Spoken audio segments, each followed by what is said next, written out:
So hey guys, good morning. আমি শাগনিক। যারা gym করো তারা এই দুটো ডিম সিদ্ধর মূল্যটা বুঝবে। সকালবেলা খাওয়াতেই নিজের পেটটাকে ভরিয়ে জিমে যাওয়াটা হচ্ছে ম্যান্ডেটরি কাজ। যাই হোক, তারপরে করে নিয়েছিলাম আমার ব্যাগটাকে রেডি জিমে যাওয়ার জন্য। আর তোমাদেরকে বলে রাখি, আমি যে এই জিনিসটা খাই এটা কোনো ড্রাগস না, এটা হচ্ছে ক্রিয়েটিভ, যেটা আমাকে হাফ স্কুপ ওয়ার্কআউটের আগে আর হাফ স্কুপ ওয়ার্কআউটের পরে খেতে হয়। যাই হোক, তারপরে চলে গেছিলাম জিমে। এই সিঁড়ি চড়তে চড়তেই পা ব্যথা হয়ে যায়। তারপর জিমে এসে রেডি হয়ে নিয়েছিলাম আর শুরু করে দিয়েছিলাম এক্সারসাইজ। কিন্তু এক্সারসাইজ করার আগে এই স্ট্রেচিংটা করা ম্যান্ডেটরি কাজ। তারপরে শুরু করে দিয়েছিলাম পুল আপস দিয়ে। পুল আপসটা করেছিলাম 3 সেট।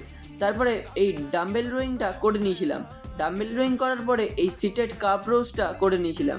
3 সেট করে প্রত্যেকটা ওয়ার্কআউট করেছিলাম, কিন্তু আমার ব্যাকটা ভালোভাবেই পাম্প খেয়েছিল। তাহলে আজকের জন্য এটুকুই। ব্লগটা ভালো লাগলে লাইক আর সাবস্ক্রাইব করে দিও। টাটা।